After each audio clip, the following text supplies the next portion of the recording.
Okay, and now we are live, I guess. Hi. Yeah, hey Reuben. How's it going, Eddie? Going pretty well. So let me introduce ourselves. So my name is Eddie Crizzi, and today our guest is Reuben Godfrey. Hey Reuben. How do? Yeah. So before I introduce our guest and we start our hot discussion on ICOs and regulations and what's happening with that, because Reuben is an advisor, has been an advisor to different ICO projects that have raised pretty much funds. So before we start, I would like to remind you all, our friends, that we officially launched BlockShow Asia by Cointelegraph, which is taking place in Singapore in November. So the prices will go up twice on Friday. So I advise you all to hurry up if you would like to meet with blockchain projects, be the first to hear about new releases and ICOs, and have face-to-face meetings with the most prominent blockchain experts. So see you all in Singapore this November at BlockShow Asia by Cointelegraph. Okay, so about Reuben. So Reuben has had an extensive commercial career in the pharmaceutical and technology industries. And as for the blockchain industry, he is an advisor to ICOs, a pretty successful advisor, if we take a look at the funds raised. And he is also the chairman and founder of Blockchain Ireland. Right, Reuben? That's right, yeah. Blockchain Association of Ireland, founding director, but really just kind of one of, well, I'm co-director. My name is on the paper, right. But really it's an association for the members. So really that the main effort is really by the members. I'm just kind of, I'm going to slink into the background now. We've set up, we're up and running. So now it's going to be more of a member-led organization. So we'll be focusing our efforts on, it was a lot on, yeah, and sorry. Yeah, let's focus on the ICOs firstly, because you are, sure. That's what you're doing on a, as I understand, on an everyday basis. So I will start like with the hot topic that the community is discussing right now. You were advisor to SONM, SONM.io, right? Yeah.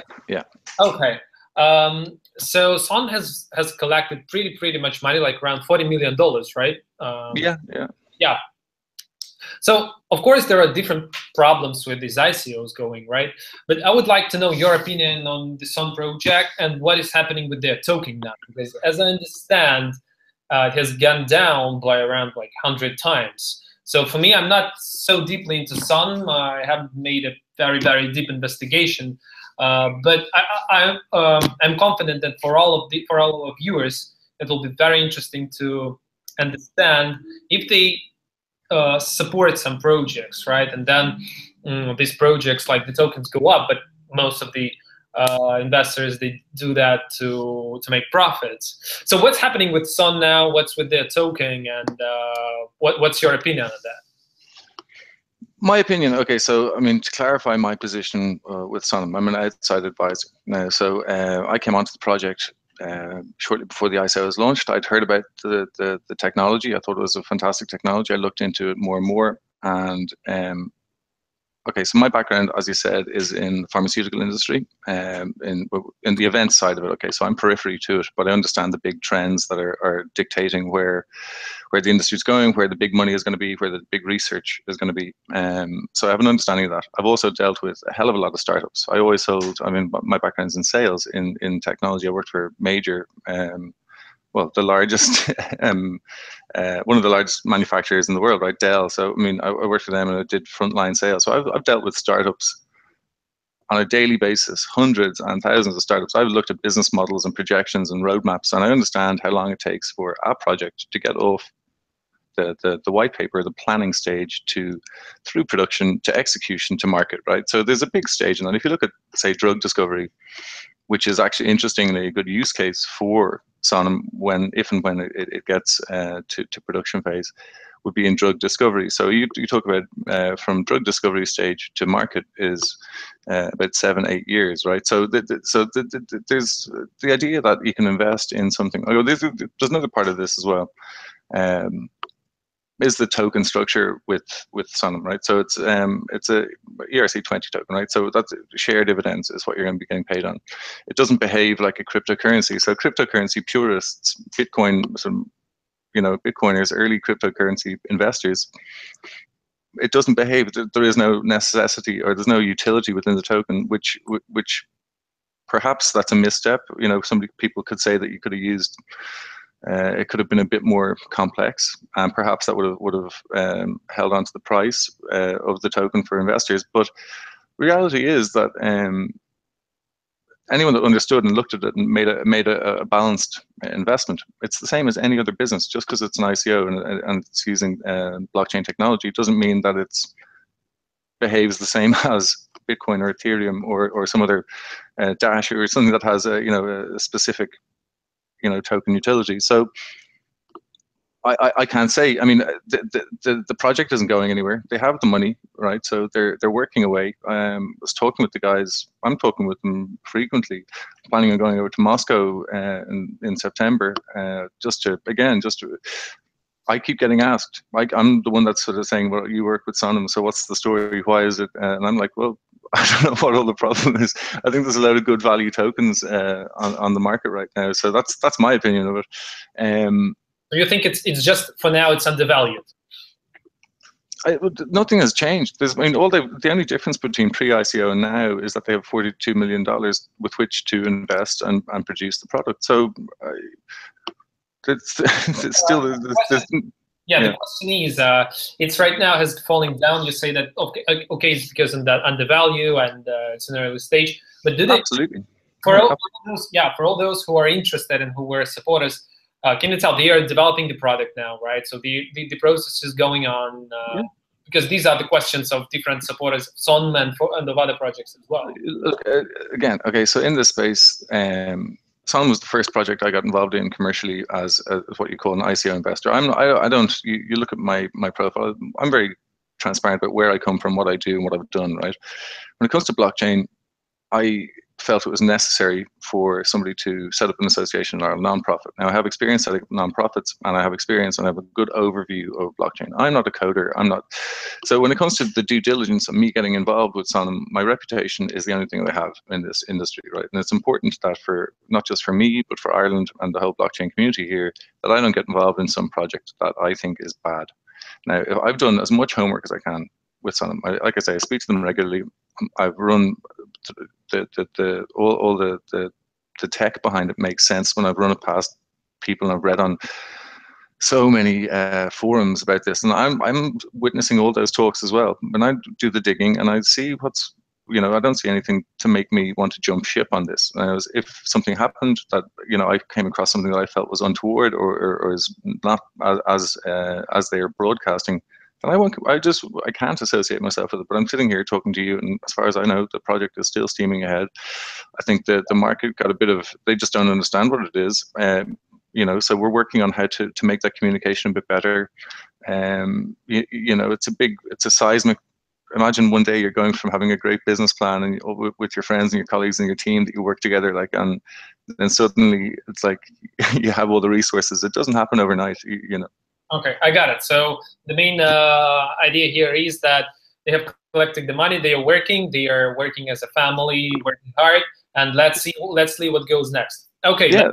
Let's make it like that. You've mentioned due diligence when you are choosing the actual project to advise, to be an advisor to.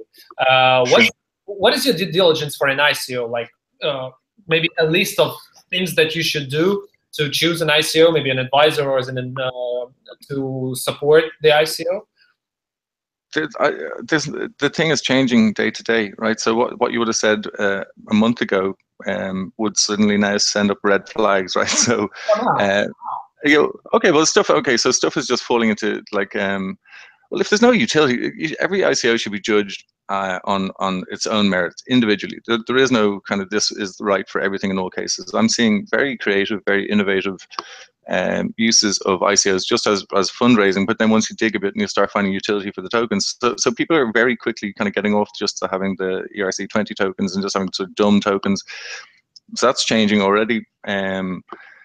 People are getting into people are just looking at existing business model like LATokens, for example. This other ICO I'm working with, a very interesting concept that they have about liquidating assets that are sitting there. So you're talking basically like almost like a pawn pawning virtual or real world assets and making them, making that money work for you. So these are innovative uses of technology, and I don't think that there's a broad. You have to look at the team, obviously, right? So whoever's behind it. Now, in the case of SONM, right, you look at the team behind that, and I look at the other projects that are ongoing, and I see the communications, and I see that the people are actually there. They're real people, right? It's not just it's not just somebody who's using it. And I know your Cointelegraph, I was going to say caricatures, and Cointelegraph have famously used caricatures, but it's something that was flagged to me as being kind of interesting. Look for video communication. People, again, these are huge reputation. If you're 20-something-year-old guy from Moscow who has a great idea, and you're never going to work again. It's, you know what I mean? It's if you take the money and run, that's the end of you forever, right? So you're talking about the more people that are involved in the team, who have reputations on the line, who have good history, good reputation. Obviously having people from multiple countries is kind of nice to have an understanding that it's not just a group of people somewhere, but that the idea and the model works in multiple sort of, just in different territories, and it makes sense. It's not just something that's an isolated solution for a local problem. So it should be global focused. It should have a global focus. Yeah, like appeal to everyone or appeal to very, very few people. So, if it doesn't have to be. I saw a really interesting ICO quite recently called CompCoin. It's tiny. It was like really interesting little one, but it's designed in a way that was just, there's loads of utility and there's loads of sense, and it's like using like AI trading bots, and it just sort of seems a nice little kind of one, but nobody's heard about it, and it's just doing its own little thing, and sort of it fixes a small problem. So I see more and more and more as good. The ones that have the big ideas are kind of scary, so the that have very, very, grand ideas. I think it's much better to take care of a specific little use case, and if the coin, the more utility the coin has, the better, I guess. Okay. The bigger it is, the more moving parts, the more resistance as well there would be. So, Not so long ago, I've heard about, founded just in the internet, an ICO called Shitcoin. Yeah. I mean, why not? There's other, that stripper coin. That's a kind of clever one, right? So there's the stripping industry. So strippers now have QR codes. Tattoo. So these sorts of things, but it takes care of, or Potcoin is another. So these are the ones that are kind of. They have a strong community already. So it comes back to the stripping community, but there's an industry around that, and it's an insular industry. So if you can find a utility coin for within that, dealing within that industry, or you solve something, or you invert, or you disambiguate, you remove a middleman somewhere. This is all the cool stuff. So loads of these ICO, not every ICO is good, not every ICO is bad. I mean,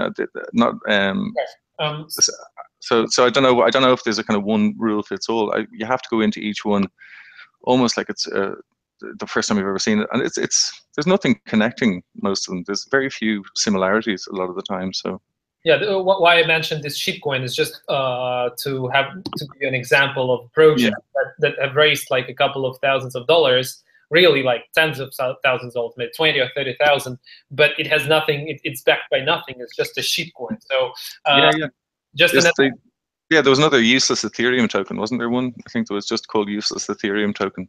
And that's it. That's another one, I guess. So, yeah. It just shows that many people just invest and support projects and don't read anything about it. So, there's another sentiment as well, and kind of, there's whisperings that traditional investment funds and big money is going to start coming into the cryptosphere, and it kind of doesn't really matter. Like, I don't say it doesn't matter. It matters to people somewhat if they lose money in an investment in an ICO.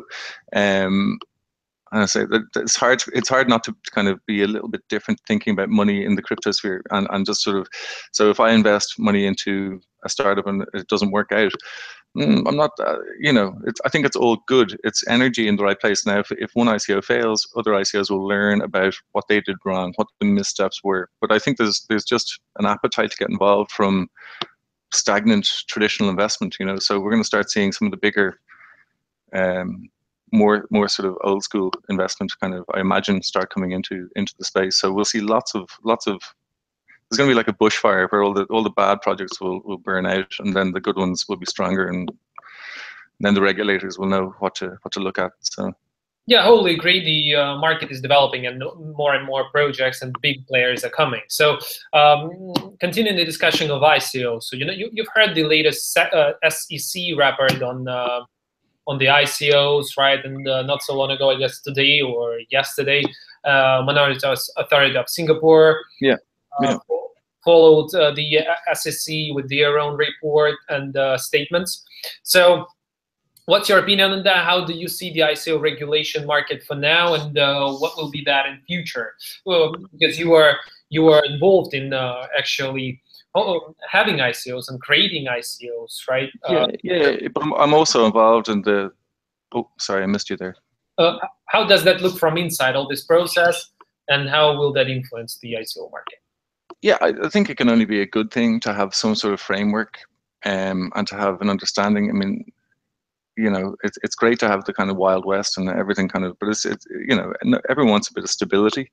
Markets like stability. If there's some framework that we can all kind of base, have it as a grounding, then it's not a bad space to be in. At least you know where you're working from, and then it legitimizes everything as well. So people are a bit less worried if there's rules.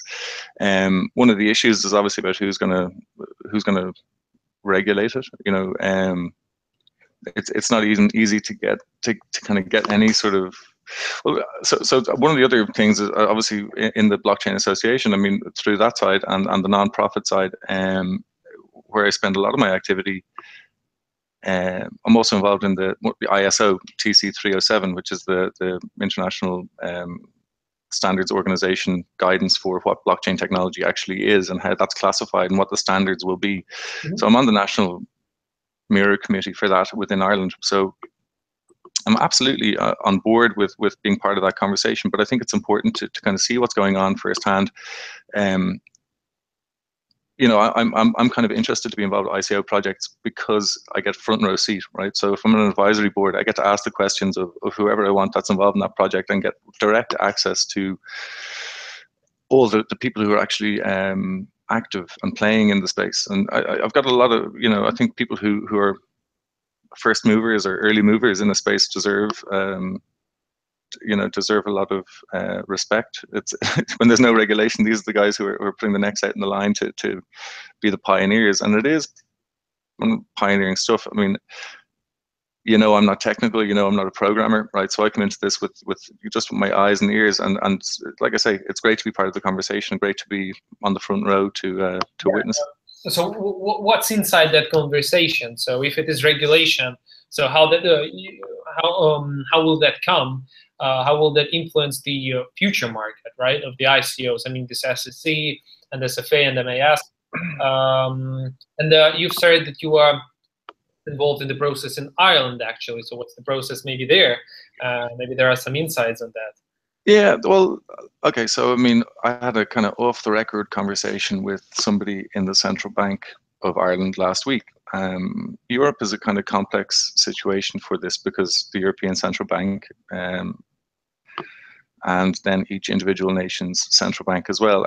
So to kind of get to the point that it doesn't fall, quote, it doesn't fall within their walls of their, it's not in theirs, and it could be anything else. It's just it's not money. so the whole thing about it is it really rotates or it pivots, I suppose, on a clarification of what property law is and where it fits into property law. So there's, in fact, there's a cohort that I'm part of here. Again, there's research being done in universities in Dublin about that. So we really want to be part of the conversation about what this is, how it's classified. We want to have a clearer path for ICOs going forward. There's nobody is even 100% sure if the ICO structure, and I mean, it could. Kickstarter was cool for a couple of years when it came out too, and then just kind of went off flavor because none of the projects were kind of coming to market, or these I can't even remember some of we've all seen the bad Kickstarter projects. So we might look back at the ICO this as being just part of the journey. Maybe regulation will mean that fundraising like this is no longer possible, which may mean that everything that's been magicked into existence, all the tokens that exist now, will suddenly have utility, or they'll be repurposed, and so there's a lot of stuff. I can speculate, but that's all it is. It's just speculation. Speculation. Word of the day. Yeah, but is there, like, from your perspective, I mean, something that you think will be positive for the ICO in terms of regulation? What will be negative? So, yeah, well, the positives will be that it's the same with, for example, the Bitcoin hard fork, right? The market hates uncertainty. So if you have a bit more of a clear roadmap about what's expected or what's coming down the track or what the regulations are going to be, then you take some of the uncertainty away for investors. And so say again? And big players come when they have certainty. Exactly. So it's it's beginning to look more familiar. So we still look at people of our parents' generation, for example, being people who own and control most of the money. So people are baby boomer generation, right? Still, and it always has been, always will be. So it's been a big journey, even in my own family. I think we've all had these conversations, and I've been like I suppose I really opened up or came out as a Bitcoiner in my family in like 2012 when I started getting a bit more active, and I was like, okay, guys, well, I'm going to tell you about this thing. So as my dad, the sort of like, that doesn't make any sense, and it's like, so it's gone from that all the way through, and it's been this big journey. And now he's saying, well, how can I invest in this? And I'm like, okay, we can talk. Cool. So he gets it, but it's been a huge conversation to get that. So the products that are coming out now are looking more and more familiar to traditional investment products. So another ICO, and I'll talk about because I know about it, is a digital development fund. Now this is an Austrian ICO. Still ongoing for a short time. Humble aspirations, raising just over $1 million at the moment. But what they're doing with that fund that they're raising is paying back dividends on profits that they get through cryptocurrency investment. So they're just taking and aggregating a fund and then reinvesting for people who don't have the time, attention, or understanding of the market. They just understand that the crypto investment in cryptocurrency can make profit. So, and the guys behind it are going to be, hopefully successful in making that money investment work. So, but this is a more traditional looking product. Baby boomers can get their head around this. It makes sense. It's like, I invest in this, it appreciates, I get money back. So it's a very simplistic way. But again, so we'll see. But there's a lot of people working very hard to make these more approachable. So ICOs will begin to look more, and people will care less. The main thing is that people don't really care. If you buy a fast car, I mean, there's two types of people when you're buying an expensive car. One who cares, it lifts up the bonnet and plays around the engine, or one just who gets in and drives and doesn't care, and you bring it to the mechanic when something goes wrong. So it's the same with ICO investment or with any technology. If you're investing in a technology, do you care what's under the hood, what makes it work, why blockchain is better, why using tokens on the back end is better? That's the end. So I think the ICO investment will look less and less like ICOs and will just be investment opportunities. Yeah, agree. But as for the regulation, you think that it definitely will bring certainty and it will be positive? Definitely. I mean, once it comes, so people can make a business model instead of having that big gap on your business plan of what if, or, we're expecting regulation. So no, the more regulation, the better.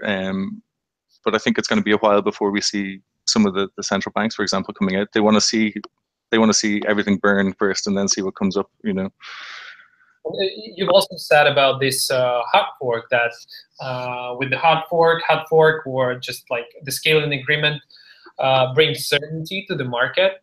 Do you think that is the reason why the BTC price is going up now? Well, my opinion is that I guess it's been undervalued for a while. Again, I think it's I believe it. Again, my beliefs are just again aggregating my other opinions of others and spitting it back out. But I'm very positive about what this will do for the future of Bitcoin. it's been hugely uncertain. You know, most of the, not most, but I'd say at least a quarter of the articles you read over the last year in mainstream media about Bitcoin have been about the civil war and what's going to happen. Oh, Bitcoin's going to die, and you know, it's all terrible, and they can't even agree themselves. So that's just, again, the FUD that's been surrounding it. This hopefully clears up a lot of that. You know, there's other stuff coming down the road. I mean, I think yeah, there's just other indicators that sort of suggest that it's about to kind of kick into a different game again. You know, different level, bit more retail friendly. Hopefully, we'll see something a bit happen there. You know.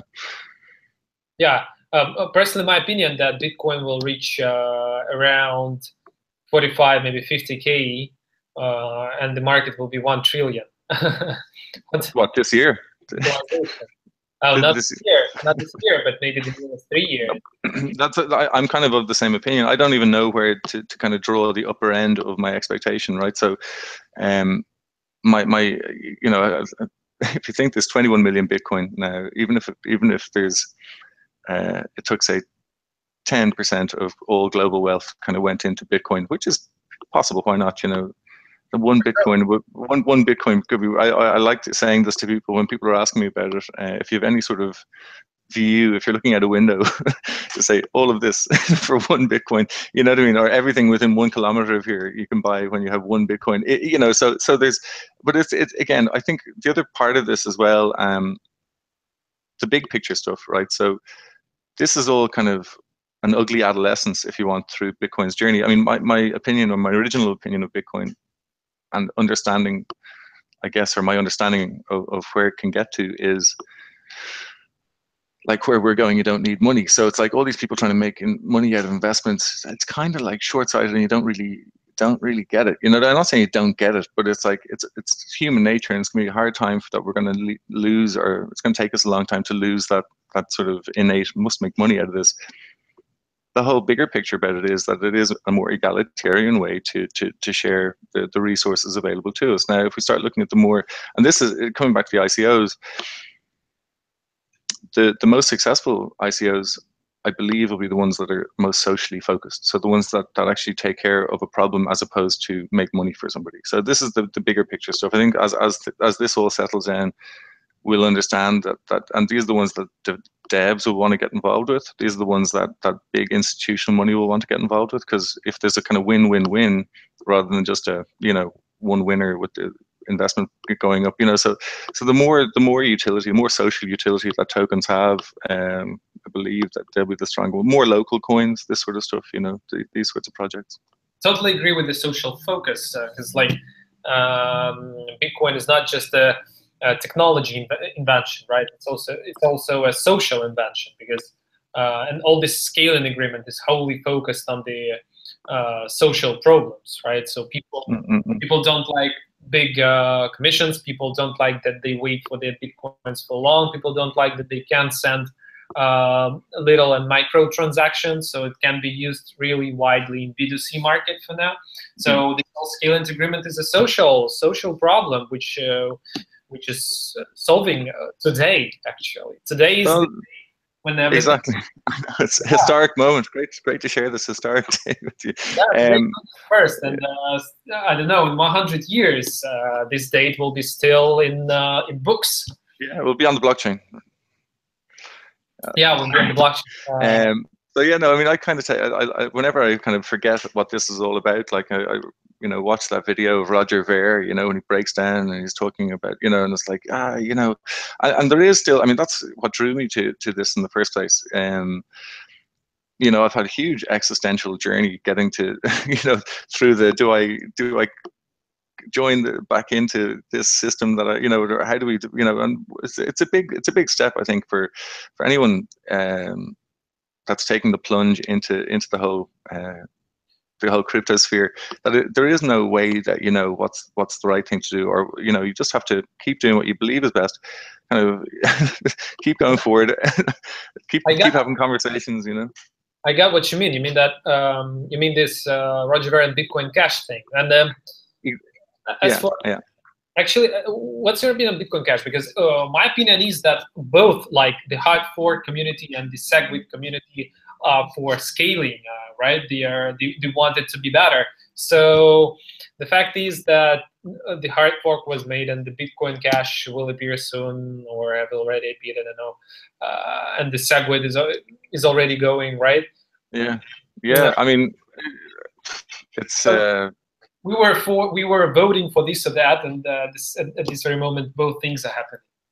Yeah, well, I don't know. I mean, I'm reluctant to say anything, like because there's so many different things that could happen. I'd love to think that I just doubled my investment in Bitcoin or more. You know, I'd love to think that Bitcoin Cash will just take off and we get all this free money, but I'm not sure how that works. So you know, but speculation.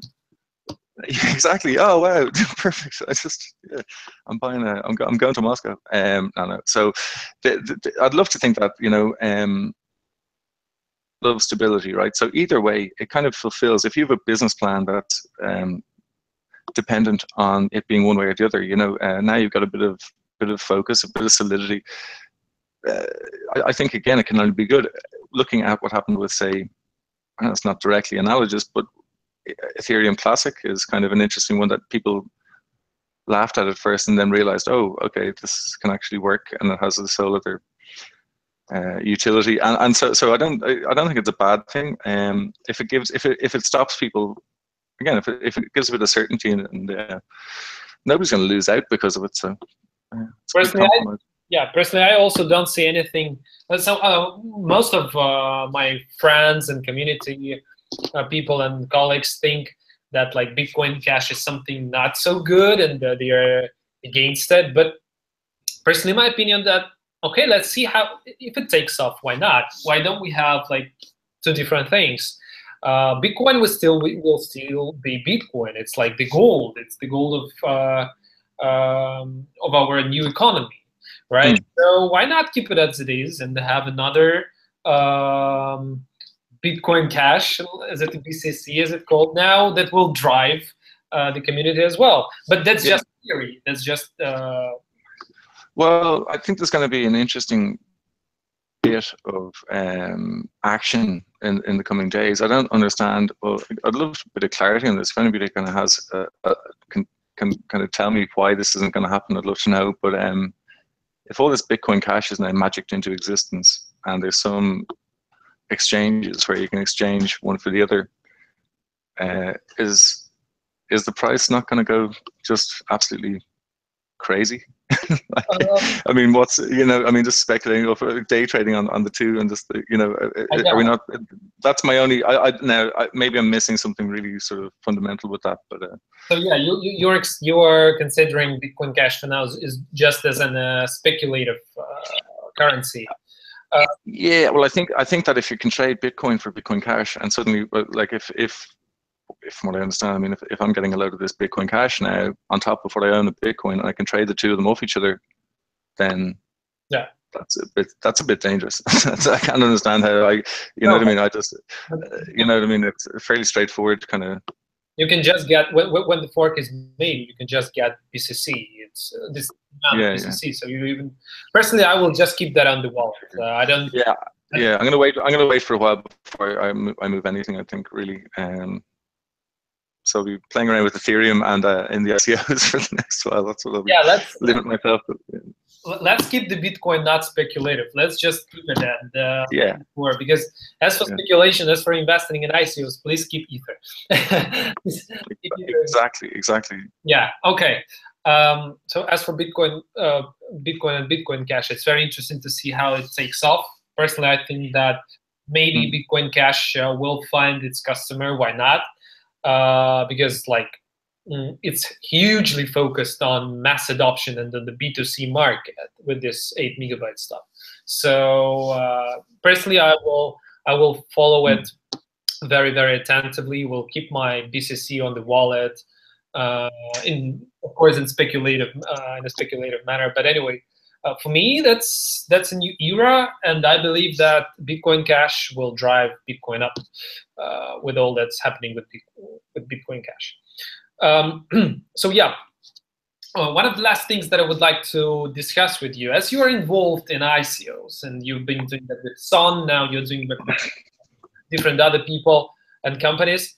can you tell how the procedure, the whole procedure of doing an ICO looks from inside? So what a person should do to actually hold an ICO. So, for example, set up a company, have like money for marketing, or yeah. I mean, I look. This is. They should be ready to launch a business already the same and go through all the same steps as you would ordinarily. And like I say, I think it's already changed. The advice that you give. Okay, so the last 6 months have seen a huge amount of ICOs. I think that the pattern or what you're seeing, the features are going to change a lot. I think the word ICO is going to get out of there. It's all about. Yeah, definitely it will change. So the steps. I mean, the steps are to have a robust product that's tried and tested and has a utility and is actually solving something. If you want to, I mean, there's a lot of, again, if you want your token to perform and it's going to be something that's going to be an investment, then have a utility in the token. So have it integral to the solution.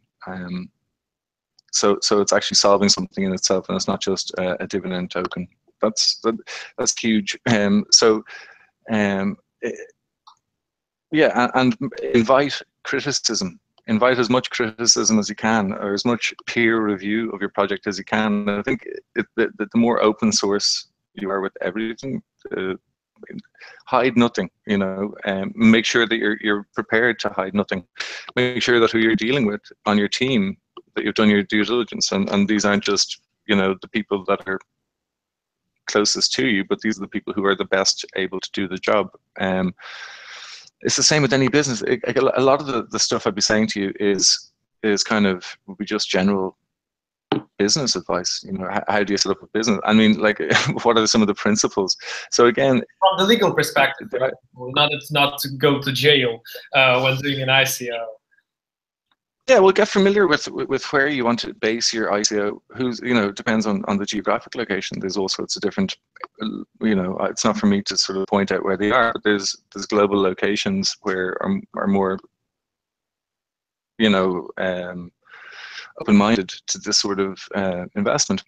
So, like Singapore. Again, it's Singapore, yeah, or there's the traditional kind of, Switzerland are very open-minded to crypto investment. Isle of Man's pretty interesting, but again, I mean, see, this is where the regulation thing kind of comes into interesting space. Is that if the US are kind of coming down with a very hard line on what's not allowed, if they're saying that you're not allowed to do ICOs in the US, then they miss out on a lot of stuff. So it's kind of it's almost a race to see who can get the balance right with the regulation, to have just enough, but not too much that you're scaring people to somewhere that's more attractive just because of more relaxed regulations. Does that make sense? Yeah, I got it. So the point is that it will be better to find the countries where the actual governments are open to. Yeah, well, I mean, or at least are willing to have a conversation, and this, oftentimes when you get these smaller, we mentioned obviously the smaller island nations that are traditionally, it's just that there's a more direct path to decision makers in those countries, and there's a smaller or shorter decision-making process, right? So you talk about the Isle of Man, it's a pretty small place. You can probably talk to the viceroy, whoever the Lord Chancellor, I don't know what the term is, whoever the head of it is, Director General of the island pretty quickly. If you have a good business case, you're going to bring money into the island, you can have that conversation. Whereas this is one advantage Ireland has, is that we do have a small population, a fairly direct route to government. We've got a strong community, we can kind of speak with one voice pretty clearly. So this has been one of our advantages. So we'd have to kind of, again, potentially become one of these more attractive countries to do business in, Yeah, and for those who just would like to start their ICO, but they don't know how much money do they need. Maybe. So everyone knows that ICO is like a crowdfunding, so you need a budget to market your company and do everything like that. So yeah, do you know some kind of an average budget that a company should have for 100% in order to?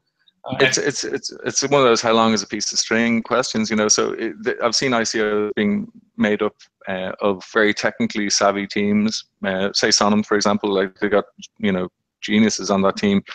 They also have insourced all their graphics, their web building and stuff. You know, like it's phenomenal. That so they didn't actually have to. They wouldn't have needed. It depends how you want to reward people as well. So it's saying if you want to, so if you're just coming in with a business idea and you have an idea and you have a good overview, then you're going to have to source devs. You're going to have to get fund a prototype to get developed. A good rule of thumb, I think, is that if an ICO can't get some investment prior to going to ICO, if you can't kind of talk to a sensible business investor or VC, if they're not listening to you, if they're shutting you out entirely, maybe you don't have a good business idea, right? So, but if you can go to a VC and say, look, I only want X amount for developing a product, and then doing basically do everything up to a pre-ICO, so getting a working prototype, building the team, and just having enough just to keep to that point, to bring it to ICO. But I think a bit of investment is good, a bit of old-fashioned investment prior to just jumping with your pizza box and. Okay. So in order to hold an ICO, you already need to have money or to raise some kind of investment for that. Yeah. That kind of might sound counterintuitive, but it just, if the bank are telling you to go away, it's a silly idea. Or tech investors are saying, nah, that sounds, well, banks will probably tell you to stay away, right?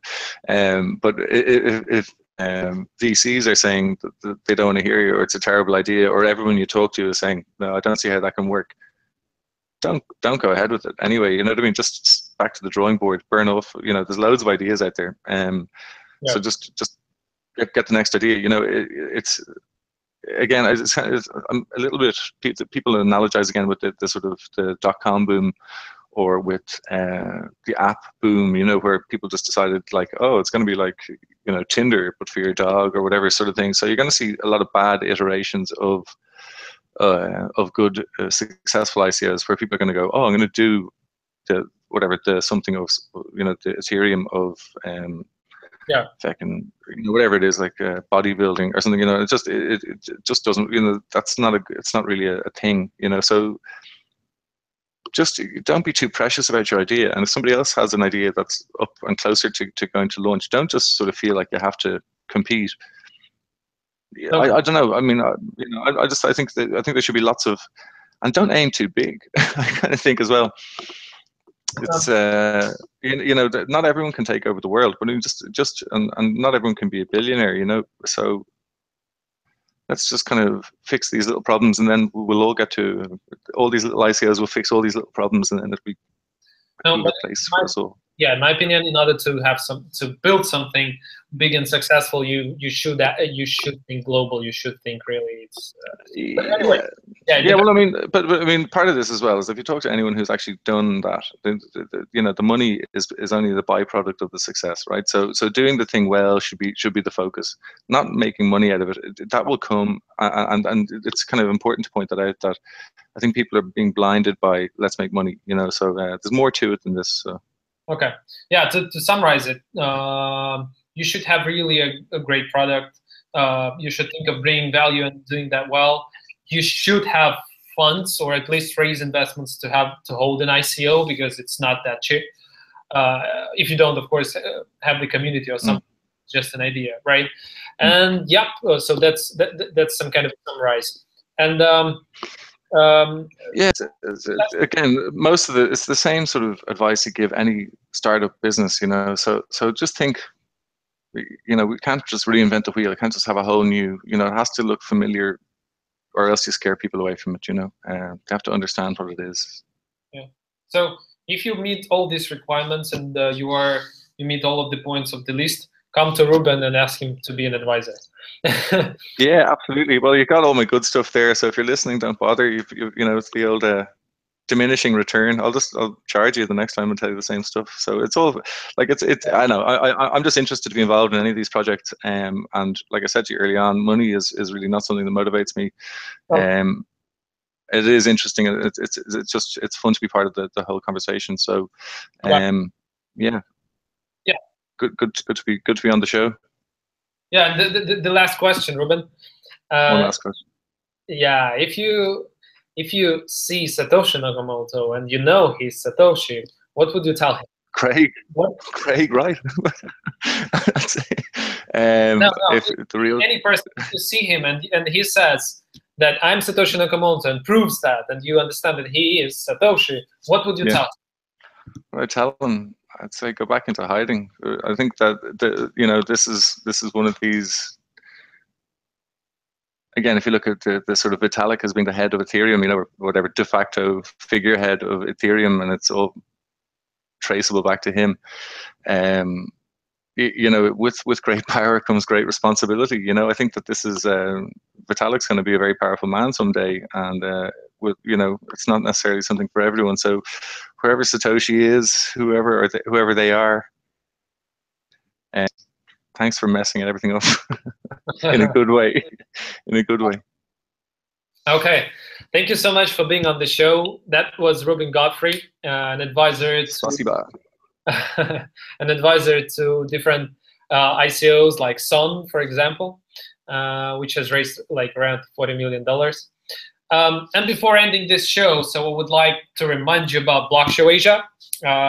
We are launched. We are going live now, inviting a lot of new speakers, projects, launching ICO Oscar, a startup competition where best ICOs will compete for the main prize.